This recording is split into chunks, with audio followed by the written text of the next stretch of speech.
સમગ્ર વિકાસ અભ્યાસક્રમના પ્રાંત સહસંયોજક છે અને તેઓ સ્વાગત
એટલે ઘર છોડી અને સાદું જીવન જીવવું એવી સંઘમાં એક પરંપરા રહી છે.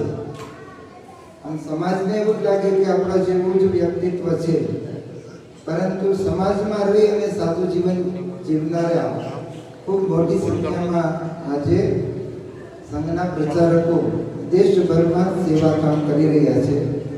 માન્ય મહેશજી પણ મહારાષ્ટ્ર મૂળનું વતન અને વર્ષોથી ગુજરાતમાં સંઘની યોજનાથી જુદા જુદા ક્ષેત્રોમાં સંઘના પ્રચારક તરીકે કામ કરતા કરતા સંઘની યોજનાથી શિક્ષણની અંદર અત્યારે વિદ્યાભારતીમાં ગુજરાતના સંગઠન મંત્રી તરીકે વિદ્યાભારતીના કામને એ માર્ગદર્શન કરી રહ્યા છે. આપણા જ આમ તો કાર્યકર્તા અધિકારી એવું કહી શકાય, પણ આજે વિશેષ ઉપસ્થિત છે, એમનું આપણને આજે વિશેષ માર્ગદર્શન મળવાનું છે. હું હૃદયથી એમને આવકારું છું. શિશુ વાટિકાના પ્રધાનાચાર્ય માનની કુંદનબેનને વિનંતી કરું કે માન્ય મહેશજીનું પત્ર, પુષ્પ, ફળ અને પાન એમ 5 વસ્તુઓથી પુસ્તક પણ એમાં આવી જશે.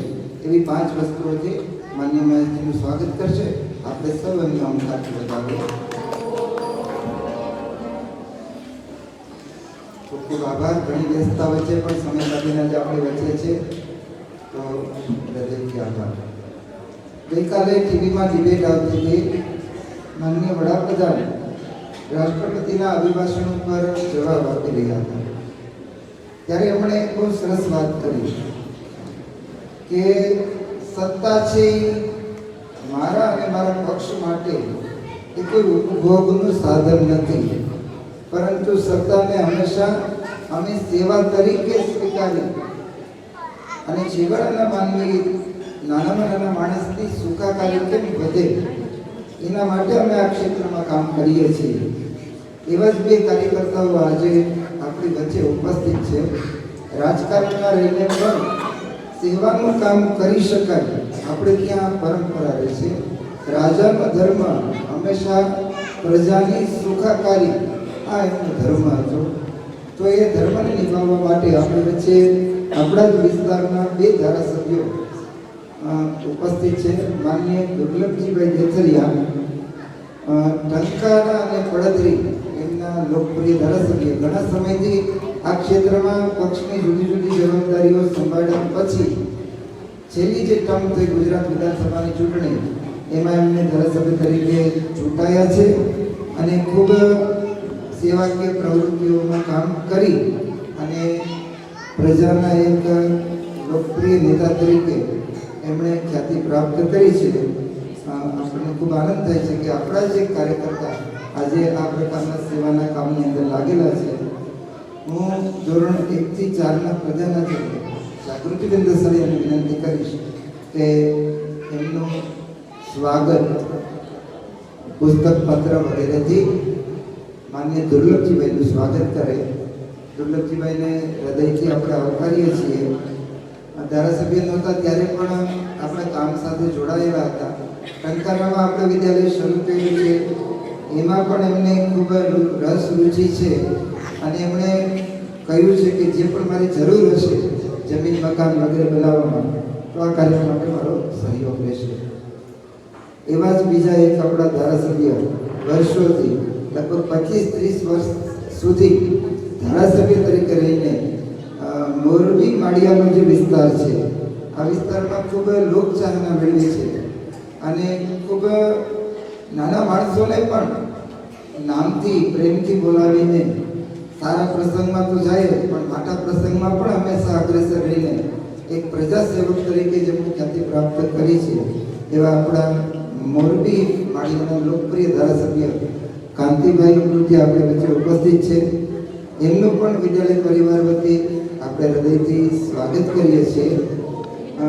ધોરણ 5 થી 8ના પ્રધાનાચાર્ય તુષારભાઈને હું વિનંતી કરું કે કાંતિભાઈનું પણ પુસ્તક પત્ર પુષ્પ આપી અને વિદ્યાલય પરિવાર વતી સ્વાગત કરે. કાંતિભાઈ પણ આપણી આ સેવામાં હંમેશા લાગેલા રહે અને આપણા પરિવારના એક સભ્ય તરીકે જ્યારે પણ વિદ્યાલયમાં આ પ્રકારના કાર્યક્રમો હોય છે ત્યારે એમની ઉપસ્થિતિ રહેતી હોય છે.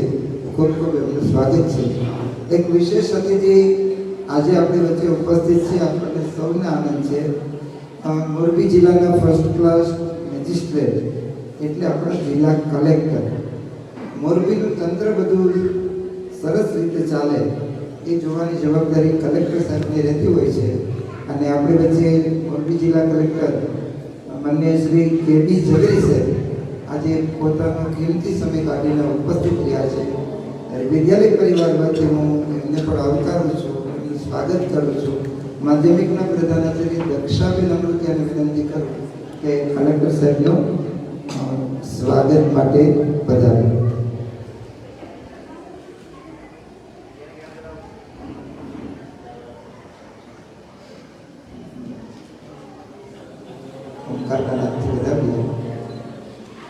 મોરબી આપણી ઉદ્યોગ નગરી છે અને મોરબીએ સમયે સમયે પરિવર્તન કર્યું છે. નડિયાદ ઉદ્યોગથી શરૂ કરેલી પરંપરાઓ જેમ જેમ સમય બદલાતો ગયો એમ ઉદ્યોગોમાં પરિવર્તન એ મોરબીનો સ્વભાવ છે. એવા જ એક ઉદ્યોગપતિ આપણી વચ્ચે આજે ઉપસ્થિત છે શ્રી હિતેશભાઈ પટેલ. એમનું પણ આપણે હૃદયથી સ્વાગત કરીએ છીએ. ઇટાકા સિનેમિકના એક ડિરેક્ટર છે અને એ પણ સામાજિક અને સેવાકીય સંસ્થાઓ સાથે સંકળાયેલા છે. સારી પ્રવૃત્તિઓમાં હંમેશા એમનું યોગદાન રહેતું હોય છે. આજે આપણી વચ્ચે ઉપસ્થિત છે, ખૂબ આનંદની વાત છે. વિદ્યાલયના વહીવટી પ્રધાનાચાર્ય અને વિષ્ણુભાઈને વિનંતી કરું કે હિતેશભાઈનું પણ પત્ર પુષ્પથી સ્વાગત કરે. મોરબીને સમૃદ્ધ બનાવવા માટે મોરબીના ઉદ્યોગપતિઓનો ફાળો એ અમૂલ્ય રહ્યો છે. હૃદયથી ખૂબ સ્વાગત છે હિતેશભાઈનું. બીજા એવા જ આપણા કાર્યકર્તા મંચ ઉપર ઉપસ્થિત છે માનનીય જયંતિભાઈ રાજકોટિયા.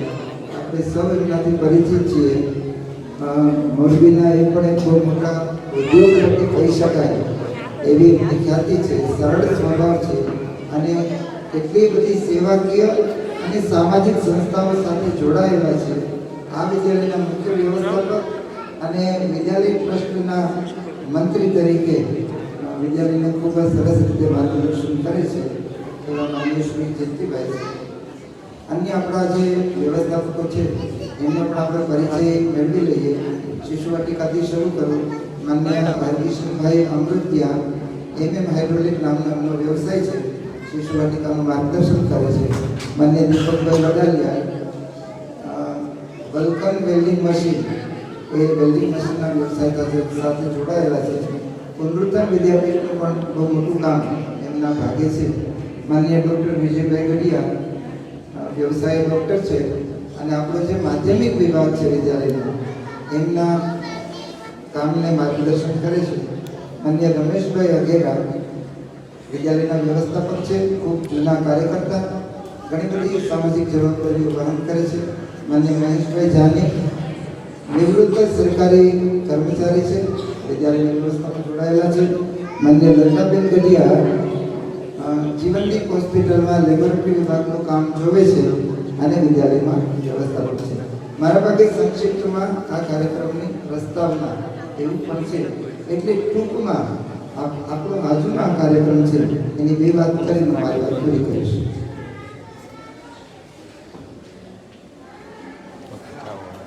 કુંદનબેન આ કાર્યક્રમના સંયોજક પણ છે. આમ તો શિશુવાટિકાના મેનેજર તરીકે એમનો પરિચય મેળવી લીધો, પણ આજનો આ કાર્યક્રમના સંયોજક પણ છે. આપણું મૂળભૂત કામ શિક્ષણનું છે, એટલે આપણે જે પણ પ્રવૃત્તિઓ ગતિવિધિઓ કાર્યક્રમો કરીએ છીએ એના કેન્દ્રની અંદર હંમેશા શિક્ષણ રહેલું છે. આજનો જે આ કાર્યક્રમ છે એ વિદ્વત ગોષ્ઠી, એમનો વિષય પણ એવો છે કે જીવન વિકાસ. ઘણી વખત મનમાં પ્રશ્ન થાય કે ભારત માતાનું મંદિર, વાવન શક્તિપીઠ, યજ્ઞશાળા, ગૌશાળા, આ બધું વૃક્ષો, બાકીની બધી વ્યવસ્થાઓ અને આ શિક્ષણનું કામ, તો ક્યાંક આપણે વિચાર કરીએ તો એ બધું જ ક્યાંક ને ક્યાંક શિક્ષણ સાથે જોડાયેલું છે. આપણે ત્યાં એવું કીધું છે કે શિક્ષણ છે એ આધ્યાત્મિક પ્રક્રિયા છે. ભણાવતા ભણાવતા વિદ્યાર્થીને શીખવવાનું શું, તો પોતાના જીવનનો ઉદ્દેશ્ય શું, આ શીખવવાનું છે. આપણે ત્યાં શિક્ષણની પ્રાચીન વ્યવસ્થા આ જ હતી કે આપણે પંચમહાભૂતમાં બનેલા છીએ. સૃષ્ટિની બધી જ સજીવ નિર્જીવ વસ્તુઓ છે એ પંચમહાભૂતની બનેલી છે. એટલે જેમ હું છું એમ જ બધું છે. એટલે શિક્ષણ માટે એવું કીધું છે કે હું મારી સાથે જેવો વ્યવહાર કરું એવો જ સમાન વ્યવહાર પ્રત્યેક સજીવ નિર્જીવ સાથે કરતો હું થાઉં ને એ મારે ભણવાનું છે. મારી સાથે સોફ્ટ વ્યવહાર હોય અને બીજાને હું જો છેતરતો હોઉં તો હું એ મને જ છેતરું છું. કારણ કે મારામાં જે છે ને એ જ બધાની અંદર છે. એટલે કે આપણે જે સંસ્કૃતમાં આપણા ઋષિમુનિઓએ કીધું યત પિંડે તદ બ્રહ્માંડે, જે મારી અંદર છે એ સમગ્રમાં છે. એટલા માટે આપણે એવું કીધું કે વસુધૈવ કુટુંબકમ, સમગ્ર વિશ્વ મારો પરિવાર છે. અને મને જે શરીર મળ્યું છે એ એટલા માટે મળ્યું છે કે શરીર માધ્યમ ખલું ધર્મ સાધનમ. આ શરીરથી હું ધર્મનું પાલન કરતા કરતા મારા જીવનનો છે એ વિકાસ કરીશ. જીવનનો સમ્યક વિકાસ કેમ કરવો એ આપણને બધાને ખબર છે. બધાને ખબર છે કે સદગુણો એટલે શું, દુર્ગુણો એટલે શું. કોઈ નવી વાત નથી. કથાકારો પણ આ વાતો કરે જ છે. પરંતુ જીવનની રોજિંદી ઘટમાળમાં આપણે ક્યાંક ને ક્યાંક આપણા જીવનના ઉદ્દેશ્યો ભૂલાતા જતા હોય. આવા કાર્યક્રમના માધ્યમથી આપણે એ ઉદ્દેશ્યોને ફરીથી સ્મરણ કરીએ છીએ. આજનો આ કાર્યક્રમ પણ એટલા માટે જ છે, જે ખબર છે એને ફરી યાદ કરવાનું છે. હું 3 વાક્ય બોલી મારી વાત પૂરી કરીશ. ખબર છે પણ થતું નથી, તો એના માટે શું કરવું? તો એના માટે આપણે ત્યાં એવું કીધું છે કે કરને સે હોતા હૈ. બીજું વાક્ય એવું છે કરને સે હી હોતા હૈ. અને ત્રીજું વાક્ય એવું છે કરને સે હોતા હી હૈ. વાતોથી નહીં થાય, કરવાથી થાય. જે વાતો આપણે સાંભળીએ ને એને જો કરવાનું શરૂ કરીએ તો આપણા શાસ્ત્રોમાં એવું લખ્યું છે કે તો એ થાય જ. પરમ કૃપાળુ પરમાત્માની પ્રાર્થના, આજે ભારત માતા મંદિરના પાટોત્સવ નિમિત્તે જે કાંઈ આધ્યાત્મિક પ્રવૃત્તિઓ થાય છે તો ભગવાનને પ્રાર્થના કરીએ કે આપણને સૌને એવા આશીર્વાદ આપે કે આપણે સારું સારું કરવા માટેની પ્રેરણા એમનાથી સતત આપણને મળતી રહી અને આપણે એમાં પ્રવૃત્ત રહીએ. એટલી વાત કરી ફરીથી આપણને હૃદયથી ખૂબ ખૂબ સ્વાગત.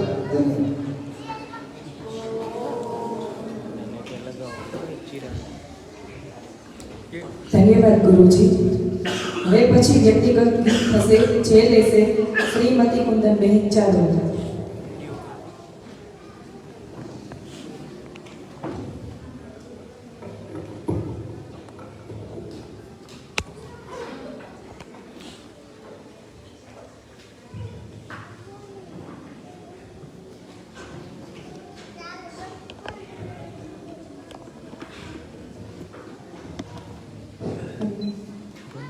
અમને અમારા ભારતની માટી પર અનુપમ પ્યાર છે.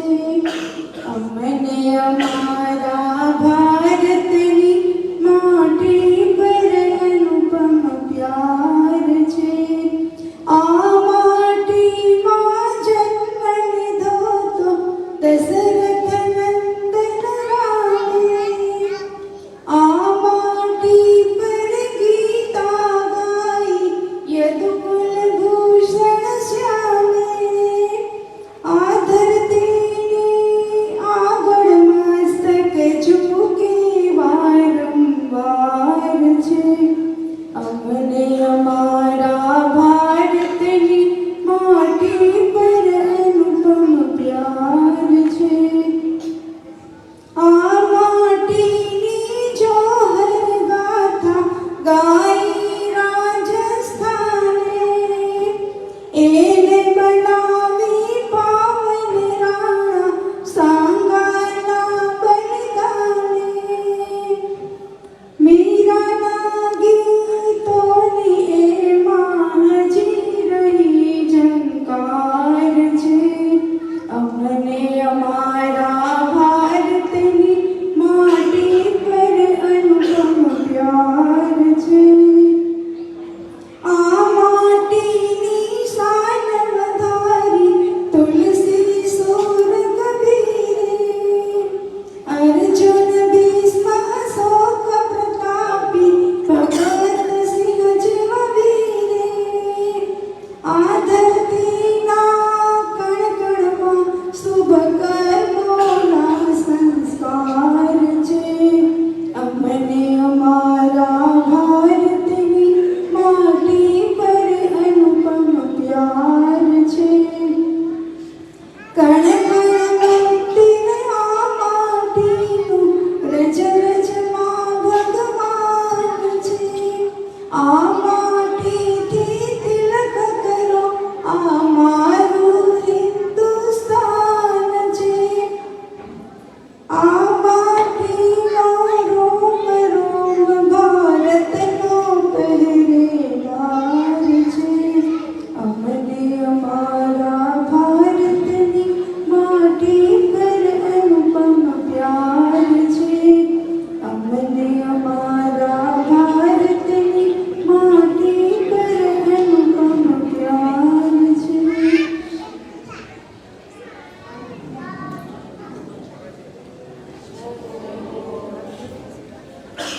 ખૂબ સરસ.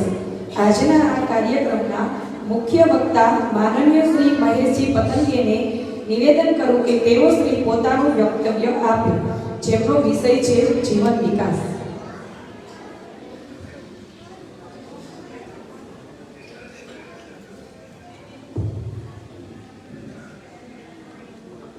આજના આ શુભ પ્રસંગે ઉપસ્થિત મંચસ્થ મહાનુભાવ, પ્રિય આચાર્ય વર્ગ તથા મોરબી નગરમાંથી ઉપસ્થિત શ્રેષ્ઠીજનો, આપણા શાસ્ત્રોમાં જીવન મૂલ્યની જે વાત કરવામાં આવે છે એમાં બે ગુણોની વાત કરવામાં આવે છે. એક છે અમાનિતૃત્વ અને બીજું છે અદંભત્વ. આજ આપણા મંચસ્થ જે મહાનુભાવ છે એ બધામાં જ આ ગુણોની પ્રચિતિ ની અનુભૂતિ થાય છે. કોઈ પણ માનની અપેક્ષા રાખ્યા વગર સહજ ભાવે ભળી જાઓ અને કોઈ પણ પ્રકારનું દંભ ન કરો. જેવા સામેવાળા છે એવા એના સાથે એકરૂપ થઈને એના મુજબ રહો. મહારાષ્ટ્રમાં એક શ્રેષ્ઠ સંત થઈ ગયા, સંત જ્ઞાનેશ્વર. એમને પણ આ એક વાત કરી છે. એમને એવું કહ્યું કે અલૌકિક ન હોય લૌકિકા પ્રતિ. જ્યારે તમે સામાન્ય લોકોમાં રહેતા હો ત્યારે અસામાન્ય ન બનો. તો આજના જે મંચસ્થ બધા જ મહાનુભાવો છે એ સ્તરના લોકો છે. બધા પોતપોતાના ક્ષેત્રમાં ઉચ્ચ સ્થાને છે, છતાં એ આપણા જેવા બનીને આપણામાં ભળી જાય છે. વિદ્યા ભારતીના આ શિશુ મંદિરના પાટોત્સવ પ્રસંગે આપણે સૌ એકત્ર થયા છે. આમ તો વિદ્યા ભારતીના કાર્યનું પણ એક સ્વરૂપનું વર્ણન કરવું હોય તો આપણે કહી શકીએ વિવિધતામાં એકતા. અનેક પ્રકારના દેશભરમાં વિદ્યાલયો, શિશુ મંદિરો, છેક લેહ લદ્દાખનો દુર્ગમ પ્રદેશથી લઈને કન્યાકુમારી સુધી, કચ્છથી લઈને પૂર્વોત્તર ભારતના આસામથી લઈને નાગાલેન્ડ જેવા એવા દુર્ગમ પ્રદેશોમાં, મણિપુર જેવા પ્રદેશોમાં પણ આ શિશુ મંદિર સંચાલિત થાય છે. દરેક સ્થાનની, દરેક પ્રદેશની, દરેક ગામની, દરેક વિદ્યાલયની પોતાની કેટલીક વિશેષતાઓ હોય છે. એવું જ આપણે એક વિશિષ્ટપૂર્ણ આ વિદ્યાલય, આ આપણું શિશુ મંદિર, જેમાં એક અનોખા પ્રકારનો અભ્યાસક્રમ, જેને આપણે સમગ્ર વિકાસ કહીએ છીએ, વર્તમાનમાં જે શિક્ષણ પદ્ધતિ ચાલી રહી છે, સમાજમાં પ્રચલિત છે, એનાથી અલગ, તદ્દન હટીને સમાજના પ્રવાહના વિરુદ્ધમાં જઈને આ અભ્યાસક્રમ ચલાવવાનું સાહસ જે આ વિદ્યાલયના કાર્યકર્તાઓએ બતાવ્યું છે, એ બાબત આપણા સૌ માટે ખૂબ નોંધનીય છે, અભિનંદનીય છે. કારણ પ્રવાહમાં ભળી જાઓ, પ્રવાહમાં દિશામાં જાઓ એ તો બહુ સહજ છે, પણ પ્રવાહના વિરુદ્ધમાં અડિગતાથી ઊભા રહો અને કેવળ પોતે ઊભા ન રહો તો તમારા જેવા સમસ્ત વાલી ગણોનું પણ મન બનાવો, એમને પણ એના માટે તૈયાર કરો. આ એક વિશેષ વાત છે. વિદ્યા ભારતીના કાર્યનો પ્રારંભ 1952 માં થયો અને એનું જે લક્ષ્ય, એનું રોડ મેપ જે નક્કી કરવામાં આવ્યો, જેને આપણે સૌ હમારા લક્ષ્યના નામથી ઓળખીએ છીએ, એમાં પહેલું જ વાક્ય એવું છે કે ऐसी राष्ट्रीय शिक्षा प्रणाली का निर्माण करना. અને કહેવામાં મને ગૌરવની અનુભૂતિ થાય છે. આપણા દેશના વડાપ્રધાન માનનીય નરેન્દ્રભાઈ 2016 માં આ રાષ્ટ્રીય શિક્ષણ પ્રણાલી માટે કામ કરવાનો પ્રારંભ કરાયો, જેમાં વિદ્યા ભારતીએ પણ એક સિંહની ભૂમિકા રહી છે, મુખ્ય ફાળો રહ્યો છે. અને 2020 માં રાષ્ટ્રીય શિક્ષણ નીતિની ઘોષણા થઈ. જે સપનું સાકાર કરવા માટે 1952 માં વિદ્યા ભારતીના કાર્યનો પ્રારંભ થયો, 1952 થી લઈને આજ સુધી પોતાના વિદ્યાલયમાં અનેક પ્રકારના પ્રયોગો, સંશોધનો, એક કાર્ય પદ્ધતિનું નિર્માણ કર્યું. આજ સુધી એ શિક્ષણ પદ્ધતિને, કાર્ય પદ્ધતિને, સંશોધનને કેવળ વિદ્યા ભારતીની માન્યતા હતી, સમાજની માન્યતા હતી, પણ શાસનની માન્યતા નહોતી.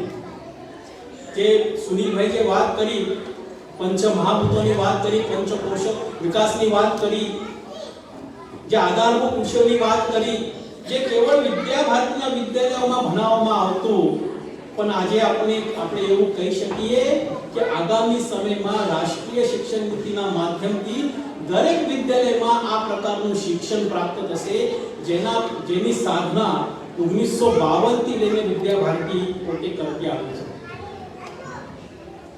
तो पहलू वाक्य तो ऐसी राष्ट्रीय शिक्षा प्रणाली का निर्माण करेंगे तो जेनु सपનું આપો એ સપનું જે તે હવે સાકાર થઈ રહ્યું છે. એમાં બીજા બે વાક્ય મહત્વપૂર્ણ છે કે राष्ट्रभक्ति से ओतप्रोत और हिंदुत्व निष्ठ युवा पीढ़ी का निर्माण करना. ખૂબ જ મહત્વના વાક્ય છે આ. વિદ્યા ભારતીના સમગ્ર કાર્યનો આધાર જેને આપણે કહી શકીએ કે આ દેશભરમાં આટલા વિદ્યાલયો ચલાવવાના, અનેકવિધ પ્રકલ્પો ચલાવવાનું, અનેક પ્રકારના સેવાકીય કાર્ય કરવાનું, શિક્ષણમાં ક્રાંતિ લાવવાનું, આ બધું જ કાર્ય જે કરી રહ્યા છે એ શા માટે કરી રહ્યા છે? તો અમારી જે આવનારી પેઢી છે, જે આજનો બાળક આવતીકાલનો નાગરિક છે આ દેશનો, એ રાષ્ટ્રભક્ત બને, હિન્દુત્વનિષ્ઠ બને. તો એના માટે આખો પ્રયાસ છે. એના માટે લાખો કાર્યકર્તાઓ દેશભરમાં ખપી રહ્યા છે, વર્ષોથી ખપી રહ્યા છે. તો એનો ઉદ્દેશ આ છે કે અમારો આવતીકાલનો જે નાગરિક છે એ રાષ્ટ્રભક્ત બને, હિન્દુત્વનિષ્ઠ બને.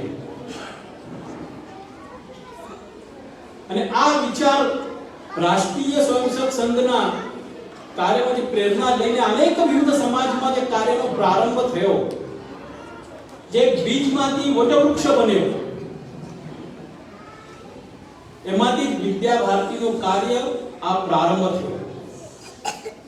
માટે સંઘના સંસ્કાર, સંઘના વિચારોના પ્રકાશમાં વિદ્યા ભારતીનું કાર્યનો પ્રભાવ પણ આગળ વધી રહ્યો છે. આજ સંઘને પણ 100 વર્ષ પૂર્ણ થઈ રહ્યા છે. શતાબ્દી વર્ષના તરફ આપણે આગળ વધી રહ્યા છીએ. જે પ્રકારે શતાબ્દી વર્ષ નિમિત્તે અનેકવિધ સામાજિક પ્રચલન હોય કે અનેકવિધ કાર્યક્રમ કરવાનો, પોતાની પ્રસિદ્ધિ કરવાની, અમે કેવી રીતે આગળ વધ્યા એની વાત કરવાની, પણ સંઘ આમાંથી કશું જ ન કરતા આપણો કેવળ કાર્ય, જે આપણું લક્ષ્ય છે, આપણું જે ધ્યેય છે કે આ ભારત માતાને પરમ વૈભવના સ્થાને પહોંચાડવાનું, એના માટે કાર્ય કરવાનું, સમાજના છેવાડાના વ્યક્તિ સુધી પહોંચવાનું, કોઈના કોઈ માધ્યમથી, સેવાનું માધ્યમથી એના સુધી પહોંચવાનું. એટલે અનેક વિવિધ ક્ષેત્ર જે કાર્ય કરી રહ્યા છે એ પોતાનું કાર્યનો વિસ્તાર કરી રહ્યા છે, વ્યાપ વધારી રહ્યા છે. અને જનમન સમાજમાં હિન્દુત્વ પ્રત્યે, પોતાના ધર્મ, સંસ્કૃતિ, પરંપરા, આપણા જીવન મૂલ્યો માટે જાગૃતિ વધારવાનું કામ એ થઈ રહ્યું છે. આમ તો આપણા દેશનું નામ છે ભારત. ભારતનો અર્થ જ એ છે જે જ્ઞાનમાં રત છે. ભારત પોતાના જન્મકાળથી જ, આ રાષ્ટ્ર પોતાના જન્મકાળથી જ જ્ઞાનની સાધના કરતો આવ્યો છે. અને જ્ઞાનમાં રત છે માટે જ આનું નામ ભારત પડ્યું છે. અને દરેક રાષ્ટ્રનું પોતાનું એક જીવન દર્શન હોય, જેની વાત સુનિલભાઈ પણ ઉલ્લેખ કર્યો. એ જીવન દર્શન એ રાષ્ટ્રનું શિક્ષણ દર્શન પણ હોય. અને ભારતનું જીવન દર્શન, શિક્ષણ ક્ષેત્ર સિદ્ધાંતના આધારે, મૂલ્યોના આધારે છે. અને મૂલ્યનું સાકાર પ્રત્યે શિક્ષણના માધ્યમથી જીવન ઘડતર કરીને એવા વ્યક્તિ નિર્માણ કરવાનું કાર્ય વર્ષોથી, સેંકડો વર્ષોથી ભારતમાં થઈ રહ્યું છે. માટે એવું કહેવાય કે જ્યારે વિશ્વના લોકોને વસ્ત્રની બી જ્યારે સંકલ્પના કે કલ્પના હતી નહીં, એ સમયથી ભારતમાં જ્ઞાન, વિજ્ઞાન, કલા આ બધું જ પ્રગટ હતું. સંઘના સહસહકાર એવા સુરેશજી સોની, એમનું એક પુસ્તક છે ભારત में જ્ઞાન વિજ્ઞાન की उज्जवल परंपरा. તો ભારત કેવી રીતે બધા જ ક્ષેત્રોમાં સેંકડો વર્ષો પૂર્વે પ્રગટ હતો, એની બધી જ શાસ્ત્રીય માહિતી, કેવળ તપોકલ્પિત વાર્તાઓ નહીં, આધાર સહિત બધી જ માહિતી એમને પુસ્તકમાં આપી છે. મહાત્મા ગાંધીજીના શિષ્ય ધર્મપાલજીનું બ્યુટીફુલ ટ્રીઝ નામનું જે પુસ્તક છે, એમાં બ્રિટિશો ભારતમાં આવતા પૂર્વે ભારતની શિક્ષણ વ્યવસ્થા એ કેવી સુદૃઢ હતી, ગામડાઓ સુધીની હતી, એની માહિતી આપી છે. અને કેટલીક માહિતી તો બ્રિટિશના આર્કાઇવ્સે, એ સમયના જે કલેક્ટર હતા, અધિકારીઓ હતા, એમને લખેલી છે. મદ્રાસના કલેક્ટરે એનો પોતાના એમાં લખ્યું છે કે ત્યાંના ગામડાઓની પાઠશાળામાં 3 પુસ્તકો અનિવાર્ય રૂપથી ભણાવવામાં આવે છે. એક છે રામાયણ, મહાભારત અને ભાગવત. અને બધા જ પાઠશાળામાં આવનારા બધા જ વિદ્યાર્થીઓને આ પુસ્તકો ભણાવવામાં આવે છે. કોઈ જ્ઞાતિનું ભેદ એમાં હતો નહીં. આ વાત એ પોતે કરે છે. પણ જ્યારે અમારા શિક્ષણ વ્યવસ્થા ઉપર આક્રમણ થયું અને એ સમયના જે મહાપુરુષ હતા, રવિન્દ્રનાથ ટાગોર હશે, યોગી અરવિંદ હશે, લોકમાન્ય તિલક હશે, બંકિમચંદ્ર ચટર્જી હશે, ભગની નિવેદિતા હશે, આ બધા જ લોકોએ ઓળખ્યું કે ભારતના શિક્ષણ વ્યવસ્થા ઉપરનો આઘાત છે, આ ભારત ઉપરનો આઘાત છે. અને અંગ્રેજોની સંકલ્પના સ્પષ્ટ હતી કે અમારા તો કાળા અંગ્રેજ નિર્માણ કરવાના છે, કે દેખાવમાં ભારતીય હશે પણ એની માનસિકતા, એનો માનસ જે હશે એ ગુલામીનું હશે. અને એની અનુભૂતિ પ્રચિતિ આપણને અત્યાર સુધી મળી રહી છે. આજે પણ ભારતનો ભણેલો ગણેલો એવો વર્ગ જે છે એ પોતાના જાતને, જે પશ્ચિમના જે વિચારો હોય, પશ્ચિમમાંથી જે આવે છે એ જ સાચું, એનું જ અનુકરણ કરવામાં પોતે ધન્યતાનો અનુભવ કરે છે. આમના બે કુંભની ખૂબ ચર્ચા ચાલી રહી છે. પરમ દિવસે હું ટીવી ઉપર જોતો હતો તો પેલા ડિબેટ કરનાર જે વ્યક્તિ હતા, પત્રકાર, એને વાત કરી કે અનેક વિદેશી લોકોના ઇન્ટરવ્યુ બતાવ્યા કે આ વિદેશમાંથી આવનાર લોકો કુંભની એટલી બધી પ્રશંસા કરી રહ્યા છે, એક પણ અવ્યવસ્થાનો ઉલ્લેખ નથી કરી રહ્યા છે, કે પોતે કુંભમાં સહભાગી થઈને ધન્યતાનો અનુભવ કરી રહ્યા છે. પણ બીજી તરફ જે ભારતના છે, પોતાના જાતને હિન્દુ કહેવડાવે છે, એવા લોકો જ એની ટીકા ટિપ્પણીમાંથી ઊંચા નથી આવતા. તો આ પ્રકારની જે માનસિકતા જે બની છે ભારતમાં વર્તમાનમાં પણ આપણે જે અનુભવ કરી રહ્યા છે, તો આ એનું બધાનું જે મૂળ જે છે એ વર્તમાનની શિક્ષણ વ્યવસ્થા છે. માટે વિનોબા ભાવેજી કહ્યું હતું જ્યારે દેશને આઝાદી મળ્યા પછી કે થોડાક સમય માટે બધી શિક્ષણ સંસ્થાઓ, સ્કૂલ, કોલેજ બધાને બંધ કરી દો. 2 વર્ષ કુદરતના ખોળે વિદ્યાર્થીઓને બધાને રમવા દો, ફરવા દો. અને સમાજશાસ્ત્રી, શિક્ષાશાસ્ત્રી વૈસે એક વાત કરી હતી અને બેસીને ભારતના સંસ્કૃતિ, ભારતની પરંપરા, ભારતનું સમાજ જીવન, ભારતનું મન, કારણ દરેક રાષ્ટ્રનો પોતાનો પણ એક સ્વભાવ હોય છે અને ભારતનો સ્વભાવ છે અધ્યાત્મ. જેમ બ્રિટનનું કહેવામાં આવે છે કે એનો વિસ્તાર કરવું, વિસ્તારવાદી એનો સ્વભાવ માનસ છે, પણ ભારતનો સ્વભાવ છે અધ્યાત્મ. તો ભારતને અનુરૂપ એવી શિક્ષણ વ્યવસ્થાઓ નિર્માણ કરે, પણ એમની વાત કોઈ માની નહીં. અને જેમનો મેં ઉલ્લેખ કર્યો એવા મહાપુરુષો તો એમને પોતે ત્યારે જ પ્રયત્ન કર્યો. લોકમાન્ય તિલકજીએ રાષ્ટ્રીય શાળાનો પ્રયોગ કર્યો, યોગી અરવિંદજી પોંડિચેરીમાં જઈને શિક્ષણના પ્રયોગો કર્યા, મહાત્મા ગાંધીજી બુનિયાદી શિક્ષણનો પ્રારંભ કર્યો.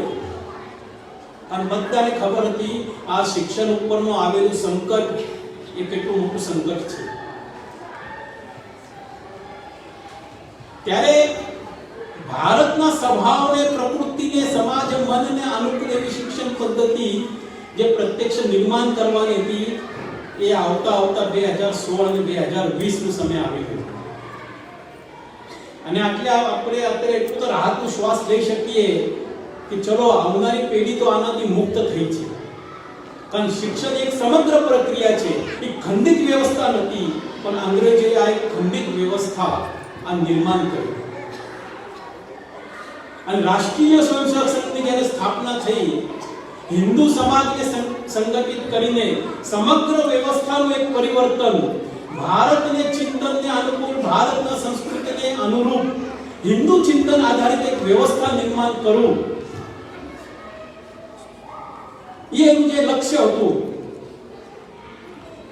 એ સપનું સાકાર કરતા કરતા વિવિધ કાર્યોનો પ્રારંભ થયો.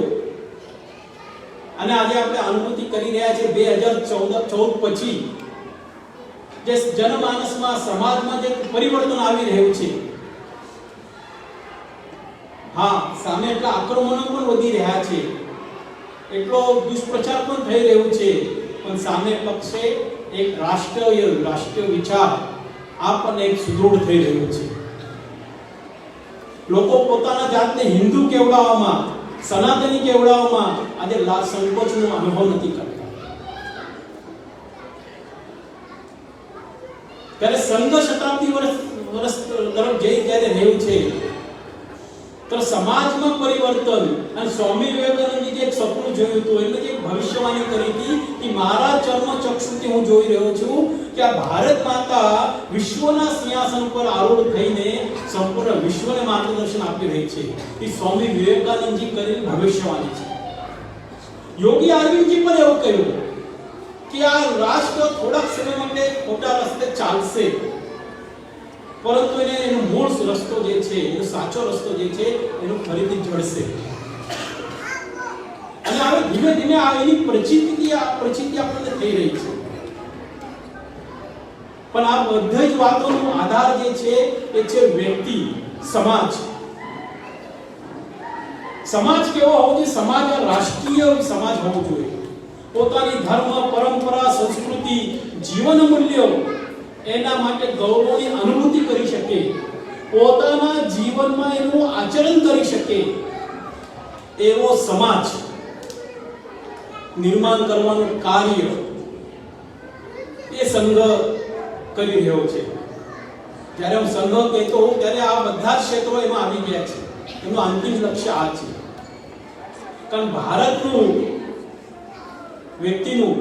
વ્યક્તિગત ચારિત્ર કદાચ ઊંચું હોય, જે પશ્ચિમના દેશોના તુલનામાં આપણે જોવા જઈએ તો ભારતના વ્યક્તિનું વ્યક્તિગત ચારિત્ર કદાચ ઊંચું હોય, પણ રાષ્ટ્રીય ચારિત્રનો અભાવ જોવા મળે છે. જે રાષ્ટ્રીય ચારિત્રની વાત કદાચ આપણે જાપાન માટે કરતા હશું, ઇઝરાયલ જેવા દેશો માટે કરતા હશું, કે ત્યાં સામાન્ય નાગરિકનું રાષ્ટ્રીય ચારિત્રનું સ્તર ખૂબ જ ઊંચું છે. સ્વામી રામતીર્થે પર જાપાનના યાત્રામાં ગયા હતા, અને જ્યારે જાપાનની યાત્રામાં અહીં ગયા તો રેલગાડીમાં બેઠા હતા, પ્રવાસ કરતા હતા. એમનો ઉપવાસ વ્રતનો દિવસ હતો, એને ફળ ખાવું હતું, પણ કોઈ ફળ નહોતું મળતું. માટે એક સ્ટેશન પર ઉતર્યા, થોડી તપાસ કરી, પાછા પોતાના સ્થાન ઉપર બેસી ગયા અને એવું પોતાના જાત સાથે બોલ્યા કે આ કેવો દેશ છે, ફળ પણ નથી મળતું.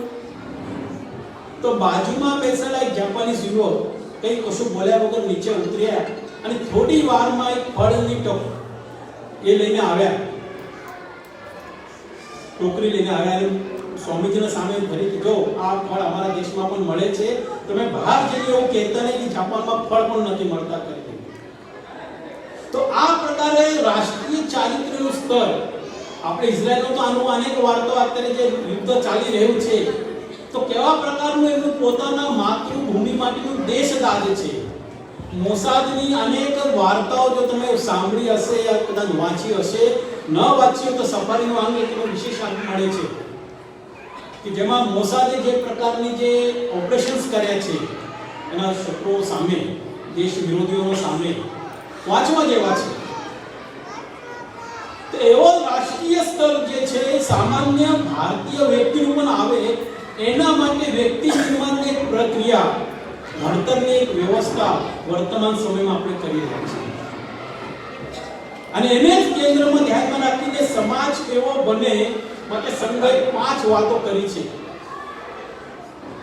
કે દરેક નાગરિક, દરેક સંઘના કાર્યકર્તા, દરેક કોઈ પણ ક્ષેત્ર સાથે સંકળાયેલ વ્યક્તિ હશે, એને આ 5 વાતોનું પોતાના જીવનમાં આચરણ કરવાનું છે.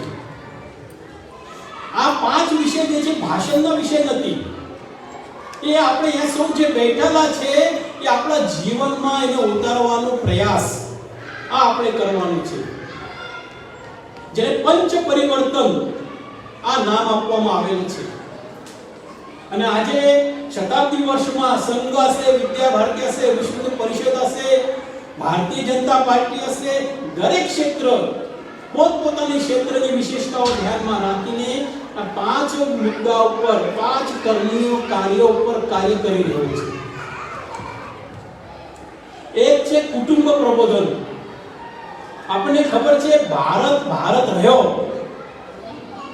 એનું એક કારણ છે ભારતની પરિવાર વ્યવસ્થા, કુટુંબ વ્યવસ્થા. પરિવાર એટલે માતા, પિતા, દીકરા, એક પરિવાર એક થયો, અને કુટુંબ જેમાં મામા, મામી, માસા, માસી, ફુવા બધું જ આવી જાય, આપણા સગા સંબંધી.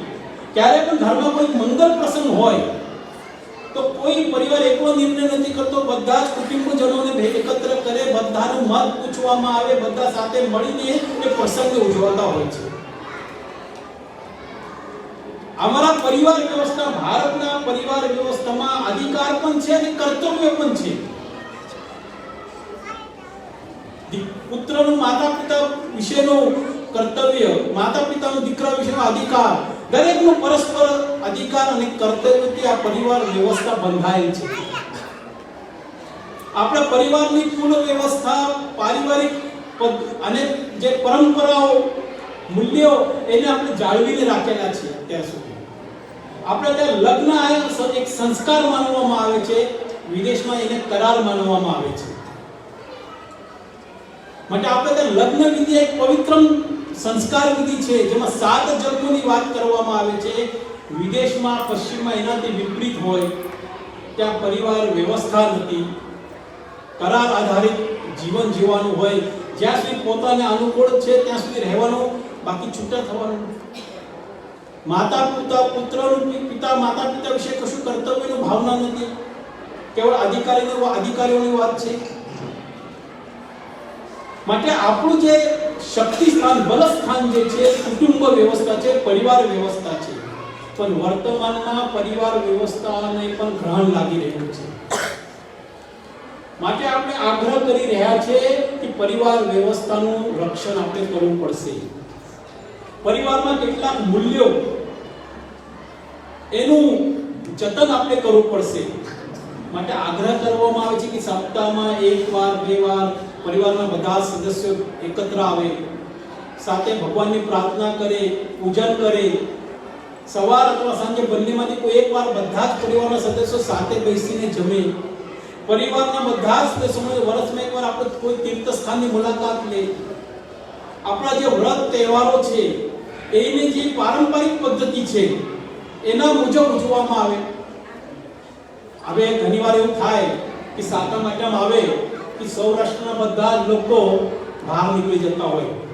કારણ તો પ્રચારક છું, ભણતો હોઉં, સાતમ આઠમ વખતે બસમાં બેસીએ તો બધા સૌરાષ્ટ્રના લોકોને પૂછીએ કે તમે ક્યાં જઈ રહ્યા છો? તો અમે સાપુતારા જઈ રહ્યા છીએ, અમે ત્યાં ફરવા જઈ રહ્યા છીએ. દિવાળીનો પ્રસંગ આવે તો ઘરનું તાળું હોય, લોકો બહાર નીકળી જાય છે. તો આ પ્રસંગોમાં ખરેખર પોતાના પરિવારજનો સાથે એની ઉજવણી કરો, બધા લોકોને મળો, એ આપણી પદ્ધતિ હતી. તો ક્યાંક ને ક્યાંક એ બધું હવે લુપ્ત થઈ રહ્યું છે, માટે એને બચાવવાનો પ્રયાસ છે. આમ તો આ વિષય પર ઘણું બધું કહી શકું, પણ આપણા પાસે સમયની એક મર્યાદા પણ છે. માટે પહેલી વાત છે કે કુટુંબ પ્રબોધન, કુટુંબને, પરિવારને આપણે સાચવું, આપણે પારિવારિક મૂલ્યોનું જતન કરવું, સંસ્કારોનું જતન કરવું. બીજું છે સામાજિક સમરસતા.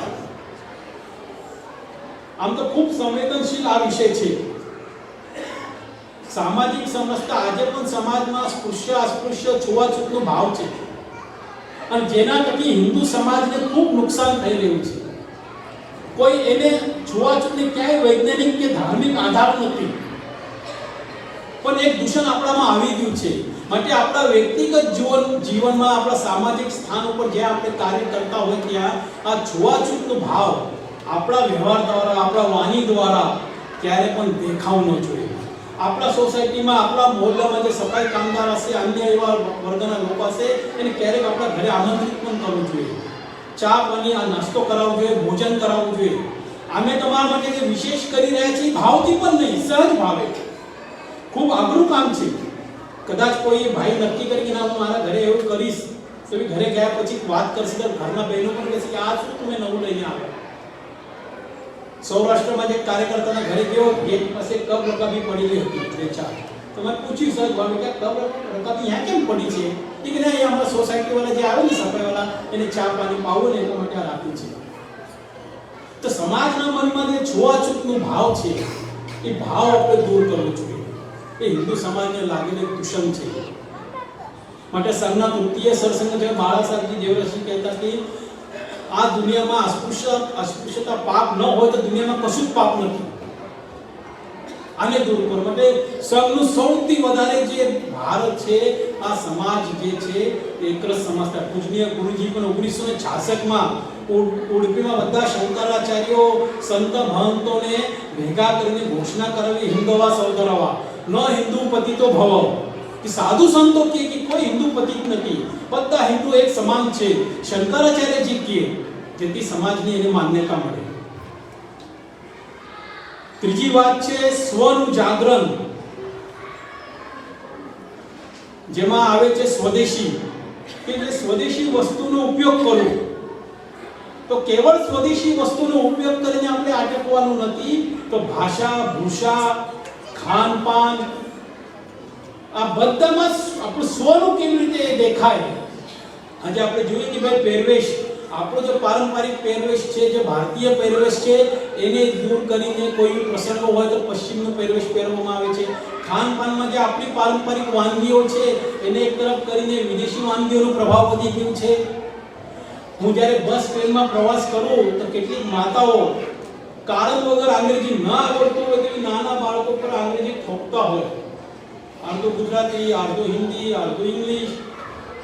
કેમ કે સ્વની ભાષા, માતૃભાષા પ્રત્યેનું જે ગૌરવ હોવું જોઈએ એ ગૌરવનો અભાવ જોવા મળે છે. માટે આપણા જીવનમાં સ્વનું દર્શન આ દેખાવું જોઈએ. સ્વભાષા, સ્વભૂષા, સ્વ ખાનપાન, વ્યવહાર આ બધામાં ભારતીયતાનો વસ્તુનો ઉપયોગ એ આપણને દેખાવું જોઈએ. ચોથું છે પર્યાવરણ. આપણને ખબર છે કે આજે પર્યાવરણ સામે આજે આપણે કઈ ગરમી વધી ગઈ, શિયાળો હતો, વરસાદ આવી ગયો, આ ગ્લોબલ વોર્મિંગના જે વિષયો છે તેના માટે આપણા જીવનમાં આપણે નાના નાના પ્રયોગ કરી શકાય. કે ઘરમાં મહેમાન આવે છે, પાણી આપવાનું છે, અડધો ગ્લાસ જ પાણી આપીએ. પોતે સંકલ્પ કરી શકીએ હું એક ડોલ પાણીથી નાહીશ. ઉર્જાની બચત, બિનજરૂરી લાઈટ, એસી હશે, ગીઝર હશે તો વપરાશ સામે કરશું નહીં. કચરા પ્રબંધન, કે કોઈ જે પ્લાસ્ટિકનો ઉપયોગ નહીં કરવો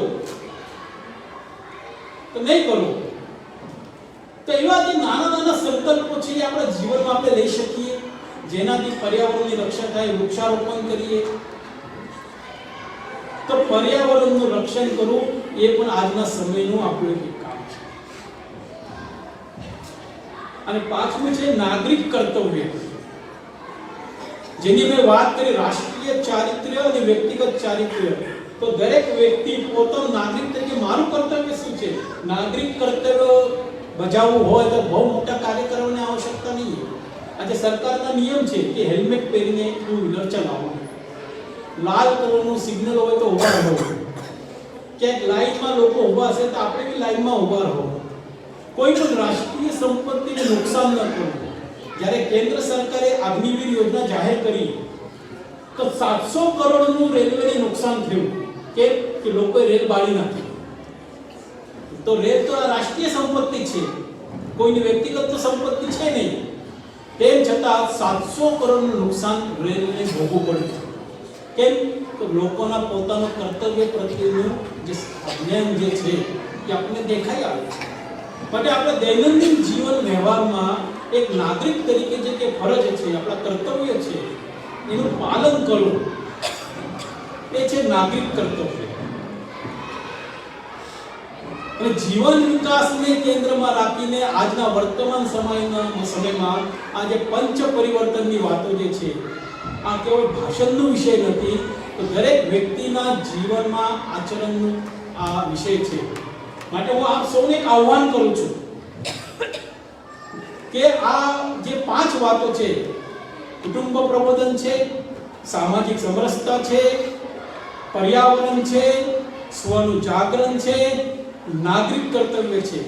આજે સમયની મર્યાદા છે માટે વધુ છણાવટ ન કરી શકું, પણ ફરીથી જ્યારે ક્યારેક આપણે વિદ્યાલયમાં આવીએ, વિદ્યાલયના આચાર્યગણો એમના પાસેથી સમજવાનો પ્રયાસ કરીએ કે આપણા જીવનમાં આપણે એનું કેવી રીતે અનુસરણ કરી શકીએ. એક ભારતીય નાગરિક હોવાના લીધે એનું આપણા જીવનમાં આપણે કેવી રીતે પ્રગટીકરણ કરી શકીએ. કારણ ભારતને વિશ્વગુરુ બનાવવું હોય તો એનો માર્ગ જે છે આ પંચ પરિવર્તન આપણા જીવનમાં ઉતારવાથી જ ભારતે આગળ વધવાનું છે. તો આપણે સૌ એક રાષ્ટ્રભક્ત નાગરિક છે. હિન્દુત્વ પ્રત્યે આપણા મનમાં એક ગૌરવનો ભાવ છે. રાષ્ટ્ર પ્રત્યે, ભારત માતા પ્રત્યે આપણા મનમાં ભક્તિનો ભાવ છે અને ફરી તેને વિશ્વના સિંહાસન ઉપર આરૂઢ કરવું એ પણ આપણું એક સપનું છે. ભલે સ્વામી વિવેકાનંદજી ભવિષ્યવાણી કરી પણ એને સાકાર કરવાનું દાયિત્વ આપણે સૌ ઉપર છે. માટે આ પંચ પરિવર્તનના જે 5 વિષય છે આપણા જીવનમાં આપણે કેવી રીતે ઉતારી શકીએ, જીવન વિકાસ માટે આ 5 મૂલ્યો જે છે એને આપણે ગ્રહણ કરવું જોઈએ. આજના દિવસે આ સંકલ્પ કરવો જોઈએ કે આ 5 વાતોનું નાની નાની વાતોનું અનુસરણ અમે અમારા જીવનમાં કેમ કરીશું. એનો જો આપણે સંકલ્પ કરશું આ પાટોત્સવ નિમિત્તે તો મને એવું લાગે છે કે આજનો આ કાર્યક્રમ સફળ અને સાર્થક થશે. ધન્યવાદ.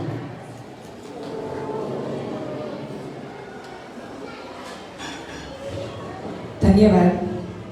માનનીય શ્રી કલેક્ટર સાહેબને નિવેદન કરીશ કે આપણને પ્રસંગોચિત પોતાની વાત રજૂ કરશે.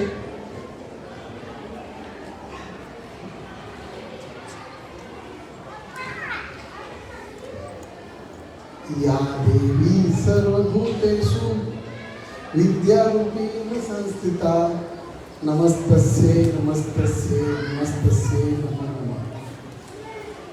આજના આપણા આ કાર્યક્રમમાં ઉપસ્થિત શ્રીમાન મહેશભાઈ પતંગે સાહેબ, મોરબી જિલ્લાને ખૂબ સારું પ્રતિનિધિત્વ કરતા એવા આપણા 2 ધારાસભ્ય શ્રી કાંતિભાઈ અમૃતિયા સાહેબ અને શ્રી દુર્લભભાઈ દેથલિયા સાહેબ, આ સંસ્થા માટે મને છેલ્લા 1 વર્ષથી કાયમ નિમંત્રણ આપતા રહ્યા એવા આપણા જયંતિભાઈ રાજકોટિયાજી, આપ સર્વે વિના ભારત દેશની રાષ્ટ્રીયતાના વરેલા ભાઈઓ અને બહેનો અને વાલા ભટકાઓ, સૌપ્રથમ તો આ પ્રસંગમાં મને બોલાવીને મારું માન સન્માન વધાર્યું છે એના માટે હું આપ સૌનો હૃદયથી આભારી છું. બીજું, જે શિક્ષણની વાત કરવામાં આવે છે અને સાહેબે પણ વાત કરી, હવે ઘણીવાર કેવું થાય કે ક્રિકેટમાં જ્યારે સચિન તેંડુલકર બેટિંગ કરીને જાય ને પછી 5મા 6ઠા ખેલાડીને બોલવાનું આવે, રમવાનું આવે, તેની જે પરિસ્થિતિ થાય એવી આજે મારી પરિસ્થિતિ છે. પણ હું એને થોડો ઘણો ન્યાય આપવાનો પ્રયત્ન કરીશ. સાહેબે વાત કરી કે બ્રિટિશરોએ આપણને ગુલામી માણસનું શિક્ષણ આપ્યું અને હું આ જિલ્લાના કલેક્ટર તરીકે એક ભણતરમાં કદાચ અમારા કુટુંબમાં ખૂબ સારું ભણતર અમારા મા બાપે મારા 4 ભાઈ બહેનને આપ્યું. તેના બાબતે એક વાત કરું કે બ્રિટિશરોએ આપણને ગુલામીનું માણસ ધરાવતું ભણતર આપ્યું. એનો એક દાખલો આપ્યો કે આજે આપણા દેશમાં કે આપણા ગુજરાત રાજ્યના કોઈ પણ ગામમાં કોઈ પણ શાકવાળી બહેન કે ભાઈ હોય એ ક્યાંય ભણેલો નથી હોતા, છતાં પણ તમે એની પાસે 4 પ્રકારનું વિવિધ શાક માગે ને કોઈ પણ બેન, 250 ગ્રામ 500 ગ્રામ 1 કિલો, એ ચારેનો ગુણાકાર ને ચારેનો ટોટલ એ બેન વગર કેલ્ક્યુલેટરે મોઢે કરી આપે ને એ આ દેશનું ભણતર છે.